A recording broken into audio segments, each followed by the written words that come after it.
Hello and welcome to Dexter's classes. मैं हूं जसवी। Friends, यदि आपने चाइना की फॉरेन पॉलिसी को फॉलो किया है तो आप ये याद होगा कि जब 1950 में तिब्बत को एनेक्स किया था, तिब्बत के ऊपर कब्ज़ा कर लिया था चाइना के द्वारा, तो तब वहां के राष्ट्रपति माओ ने एक 5 फिंगर पॉलिसी की बात कही थी। उन्होंने कहा था कि तिब्बत चीन के दाएं हाथ की हथेली है और उनकी बाकी जो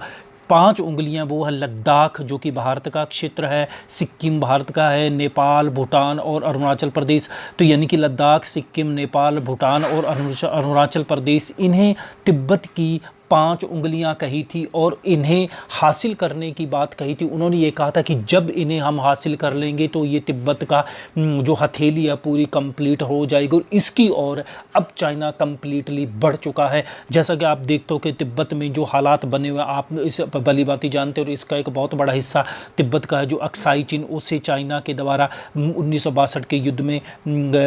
हम एनेक्स कर ही रखा है, उन्हें अपने हम कब्जे में ले ही रखा। और उसके बाद की यदि हम बात करें तो अरुणाचल प्रदेश के ऊपर भी दावेदारी जताता है। भूटान एक अलग देश है, लेकिन उसे तिब्बत बार बार चाइना अपने प्रदेश में मिलाने की कोशिश करता है, तो वो तो अलग बात है कि भारत का उसके ऊपर बहुत बड़ा आशीर्वाद है। लेकिन यदि हम सिक्किम की बात करें तो ये भी भारत का क्षेत्र है। लेकिन नेपाल को अब कंप्लीटली, जैसा कि आप स्क्रीन पर देख पा रहे हो, कि चीन ने नेपाल के ज़मीन पर कब्जा कर लिया है और कब्जा करने की लगातार फिराक में लगा हुआ है। और जैसा कि आप देख रहे हो, इन दिनों कंप्लीटली वहाँ की जो मौजूदा सरकार है, केपी ओली है, वो भी लगातार चाइना की तरफ टिल्टेड है और भारत के खिलाफ लगातार बयानबाजी कर रही है। परंतु वो इस बात को कंप्लीटली इग्नोर कर रहे हैं कि नेपाल का जो रुई गुआन जो गांव है उसे चीन के द्वारा शामिल, अपने क्षेत्र में शामिल कर लिया गया है। लेकिन अब यहाँ पर हम बात करेंगे कि, लेकिन उससे बाद में हम बात करेंगे अक्सर माजरा का है। लेकिन उससे पहले आप यहाँ पर देखिए कि चीन की जो सीमा की बात करें तो वो कुल 14 देशों से लगती है, इनमें से, लेकिन ओवरऑल यदि हम बात करें तो 23 देशों की ज़मीनों के ऊपर ये कब्जा कर चुका है। जिसमें सबसे पहले अपने बात करें कि 1949 में चीन के द्वारा तुर्कमेनिस्तान, यहाँ पर आप देख पा रहे हो कि जो तुर्कमेनिस्तान का जो पूर्वी हिस्सा है और इसे चाइना का पश्चिमी क्षेत्र बोला जाता है, तो यहाँ पर भी चीन के द्वारा इसी के ऊपर कब्जा करके अपनी अधिकार जता लिया गया, जिसे इनको दिनों बोला जाता है, सिंजियांग प्रांत बोला जाता है। और आपको याद होगा कि उइगर मुसलमानों की यदि अपने बात करते हैं तो वो इसी सिंजियांग प्रांत में बसते। यहाँ का कुल बहुत बड़ा हिस्सा है वो मुस्लिम कम्युनिटी का है, यानी कि कुल यहाँ पर 45% उइगर मुसलमान और 40% लोकल वहाँ के हान चीनी हैं। परंतु चीन के द्वारा इसके ऊपर कब्जा कर लिया गया और आज यहाँ के जो उइगर मुसलमानों की यदि अपने बात करें तो उनको जेलों में 10 लाख लोगों को जेलों में डाला जा चुका है। उनको मुस्लिम नाम तक नहीं रखने दिया जाता, उन्हें नमाज अदा नहीं करने दी जाती, उनके बच्चों के नाम नहीं रखने दिए जाते मुस्लिम नाम। तो इस प्रकार से उनको ऊपर कब्जा कर। इसी प्रकार यहाँ पर आप स्क्रीन पर देख रहे हो दक्षिणी मंगोलिया की यदि हम बात करें, दक्षिणी मंगोलिया का हिस्सा भी चीनी कब्जा हुआ। तिब्बत का आप साफ जानती हैं कि यहाँ नीचे आप देख पा रहे हो। इसी प्रकार यहाँ पर आप मकाऊ की बात करो, हांगकांग की बात करो, तो इनको भी कंप्लीटली अब अपने कब्जे में ले चुका है। क्योंकि देखिए, मकाऊ के ऊपर कम से कम 450 साल तक पुर्तगाल का हिस्सा कब्जा रहा है। लेकिन 1997-98 में पुर्तगाल ने इन्हें चाइना को सौंप दिया था और विशेष स्टेटस देने के लिए 45 साल तक की बात कही गई थी। लेकिन उसका भी स्टेटस अब चाइना बदल दिया गया। हांगकांग का आप देख रहे हो, इन दिनों प्रोटेस्ट हो रहे हैं वहाँ पर। चाइना भी कंप्लीटली इसके ऊपर भी कब्जा करता जा रहा है, क्योंकि 1997 में इसे भी, हांगकांग को भी ब्रिटेन के द्वारा चाइना को सौंपा गया। तो यहाँ पर 1 नेशन 2 सिस्टम चलता है, लेकिन चाइना इसे भी अब कंप्लीटली इनके स्टेटस को बदलने की कोशिश कर। ताइवान के अपनी जानते हो, ताइवान के साथ इनकी लंबी लड़ाई, क्योंकि ताइवान अपने आप को एक वास्तविक चाइना मानता है, इस रिपब्लिक ऑफ चाइना बोलता है, और चाइना कहता है कि ये हमारा ही हिस्सा है। और मेनलैंड जो है वो PLA यानी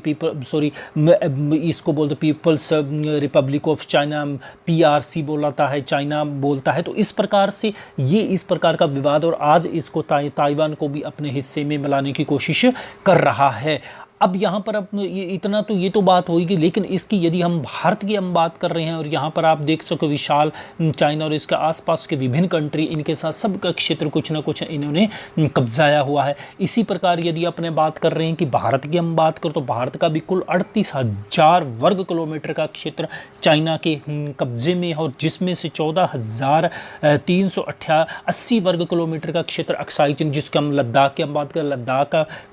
एक क्षेत्र अक्साई चीन उसे कब्जा हुआ, और 5,180 यानी कि लगभग 6,000 वर्ग किलोमीटर का इलाका है जो पीओके यानी कि पाकिस्तान। यहाँ पर आप देख पा रहे होंगे कि ये जो हिस्सा है, यहाँ पर आप देख पा रहे हो ये जो हिस्सा है ये पीओके का हिस्सा ही है जो पाकिस्तान के द्वारा कब्जा, और उसको चाइना ने कब्जा कर लिया था सन 1963 में, और बाद में पाकिस्तान ने ये कहा कि हमने तो चाइना को ही सौंप दिया है, गिफ्ट के रूप में दिया। तो इस प्रकार से भारत का भी एक बड़ा हिस्सा है जो चाइना के अधीन है। तो अब यहाँ पर हम बात कर रहे हैं, लेकिन इतना यहीं पर ही नहीं रुक रहा है, अब उसकी नज़र कंप्लीटली पड़ चुकी है चाइना में, जैसा कि यहाँ पर आप देख पा रहे हो। सॉरी, अब नेपाल के ऊपर कंप्लीटली इसकी नज़र बन कर लगा धीरे धीरे। एक पहले तो उन्होंने क्या किया कि भारत से दूर कर दिया है नेपाल को, और इन दोनों आपने देखा होगा कि भारत के लाख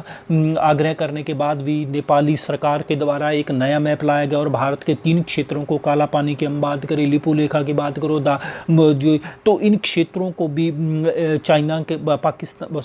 नेपाल के द्वारा अपने हिस्से में क्या कर लिया, शामिल कर लिया। अब यहाँ पर आप स्क्रीन पर देख पा रहे हो कि China encroaches upon at least 10 places in Nepal. तो यानी कि नेपाल के 10 जो क्षेत्र हैं उनको कब्जा कर रहा है और डाइवर्ट कर रहा है नदियों को, एक तिब्बत में मतलब नदियाँ बनाने के लिए, कंस्ट्रक्शन बनाने डेवलप करने के लिए वहाँ पर उन नदियों को मोड़ रहा है। और जब वो मोड़ रहा है तो इससे क्या होगा कि जो वो ज़मीन आएगी नेपाल की वो कम्प्लीटली चाइना के हिस्से में चली जाएगी। तो इस प्रकार से वो लगातार क्या कर रहा है कि नेपाल के अंदर धीरे धीरे अंदर की तरफ घुसता जा रहा है। और ये जो नेपाल का जो क्षेत्र कृषि विभाग का जो सर्वे है उसमें एक डॉक्यूमेंट में कम्प्लीटली यहाँ पर आप देख पा रहे होंगे कि यहाँ के document has warned that Nepal would lose more land if proper step are not taken in time. यदि आपने समय रहते ये कदम नहीं उठाए तो चाइना एक बहुत बड़े हिस्से के ऊपर कब्जा कर लेगा और चाहे नेपाल इसको खो देगा। तो यहाँ पर आप देख पा रहे होंगे कि जो नेपाल का जो इतना ही नहीं, नेपाल का जो कृषि मंत्रालय ये ऊपर हम न्यूज़ देख रहे थे, इसमें देखिए कि कुल 11 ऐसी जगहों की लिस्ट है जिनमें से 10 जगहों पर चीन ने कम से कम भी 33 हेक्टेयर की नेपाली ज़मीन पर कब्जा कर लिया गया है और वहाँ की नदियों की धाराओं को मोड़ दिया गया है। और यहाँ पर एक चीज़ और देखिए कि हालांकि पूरी की पूरी जो नदियों की यदि अपने बात करें तो वो नदियाँ क्या है, नदियाँ ये यहाँ पर आप मैप में देख पा रहे हो कि जो नदियाँ हैं वो चाइना से ओरिजिनेट होकर नेपाल से बहते हुए भारत में आती है, जिनके आप देखो घाघरा नदी की हम बात करें, गंडक नदी की बात करो, कोसी नदी की बात करो, और भी वेरियस नदियाँ हैं जो भारत में आती हैं। तो अब क्या होता है, इन नदियों का जो चाइना क्या है कि मूव मोड़ रहा है, जिस वजह से मूव मोड़ने की वजह से क्या होता है कि वहाँ का जो एक वहाँ पर कंस्ट्रक्शन कर रहा है जो कि कम्प्लीटली नेपाली ज़मीन में आता है। तो इस प्रकार से नेपाल के द्वारा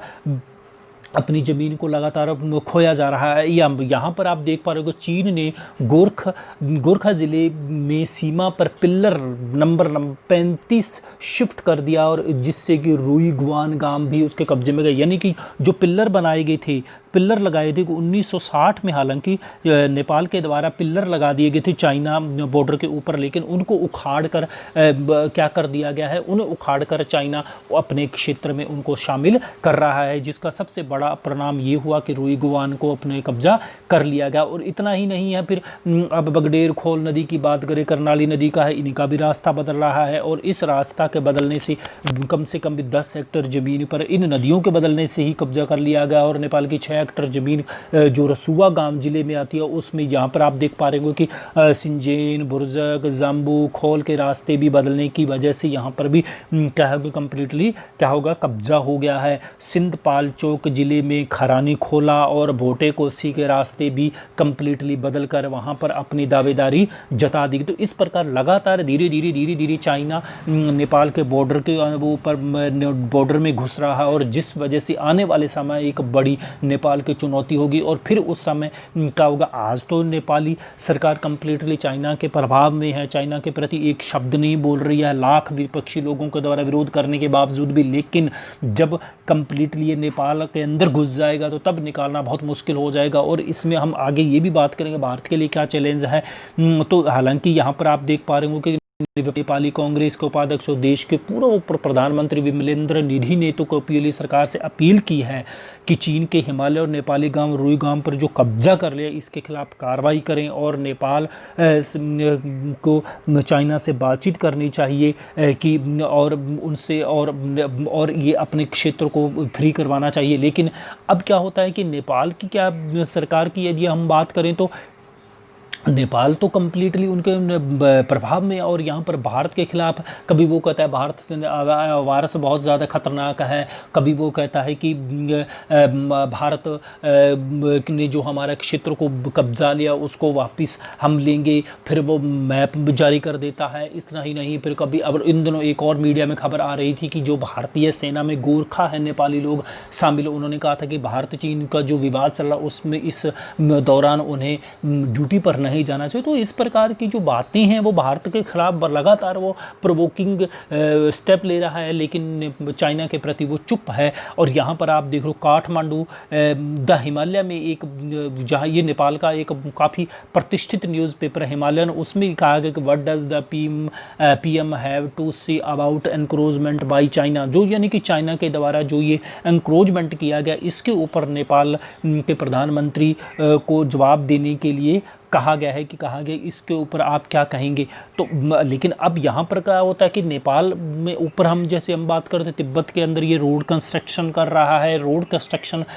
करने के की वजह से जितनी भी आसपास की जो नदियाँ हैं जो नेपाल चाइना से निकल कर नेपाल में आती तो उनको जब रास्ता बदल देगा तो वो रास्ता बदलने की वजह से जो ज़मीन नदियों की जगह बनती है तो उससे क्या कर रहा है कि वो हालांकि है नेपाल की, लेकिन उसके ऊपर क्या कर रहा है, खुद ही अपनी ज़मीन बताकर उन्हें अपनी ज़मीन में ले रहा है, जिस वजह से अपने ये कहते हैं कि नेपाल की काफ़ी बड़ी ज़मीन आज की डेट में चाइना के कब्ज़े में है। और इतना ही नहीं है, ये एक और बात यहाँ पर आप देख सकते हैं कि नेपाल के बॉर्डर पर चाइना क्या है कि बीओपी बना रहा है, बॉर्डर ऑब्जर्विंग जो ऑब्जर्वेशन पोस्ट यानी कि ओपी बनाने की कोशिश कर रहा है, जहाँ पर फिर वो अपनी आने वाले समय में सशस्त्र पुलिस को भी तैनात कर देगा। और इससे क्या होता है कि भारत के लिए एक बड़ी चुनौती उपस्थित हो जाएगी, क्योंकि धीरे धीरे फिर वो इस प्रकार से घुसते जो भारत और नेपाल और चाइना का जो बॉर्डर लगता है इसके ऊपर भी कम्प्लीटली यहाँ तक उसके आर्मी आ जाएगी, तो भारत के लिए भी एक बहुत बड़ी आने वाले समय में चैलेंज उपस्थित पर हो सकता है।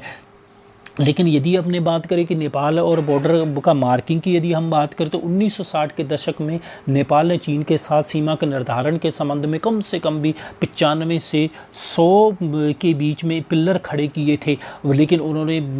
इस सीमा की सुरक्षा के लिए किसी प्रकार का स्टेप नहीं लिया था। और लेकिन वहीं भारत की यदि हम बात करें तो भारत के साथ इन्होंने 8553 पिल्लर खड़े कर दिए थे। तो आप ये अंदाज़ा लगा सकते हैं कि भारत ने अभी तक 1 इंच भी ज़मीन उनकी कब्जे में नहीं ली है। हालांकि वो काला पानी की बात करते हैं, लिपू लेखा दर्रे की बात करते हैं या लिम्पियाधुरा की बात करते हैं, इनको तो वो बार बार अपने नक्शे में भी किया। लेकिन अब चाइना के प्रति इस प्रकार का रवैया इतना क्यों है नेपाली सरकार का, तो आने वाले समय में इसके कॉन्सिक्वेंसेस बहुत ही खतरनाक होने वाले हैं। और अब यहाँ पर आता है कि ऐसे समय में क्या भारत को स्टेप लेना चाहिए, भारत को क्या नेपाल की मदद करनी चाहिए। तो इसके ऊपर आप क्या मानते हैं कि क्या आपका क्या कहना है इसके ऊपर, तो आप नीचे कमेंट बॉक्स में अपना व्यू अवश्य दीजिएगा। तो इसी नोट के ऊपर हम हमारा वीडियो ख़त्म करते हैं, मिलते हैं एक और इसी प्रकार के वीडियो के साथ। वीडियो सुनने के लिए बहुत बहुत धन्यवाद।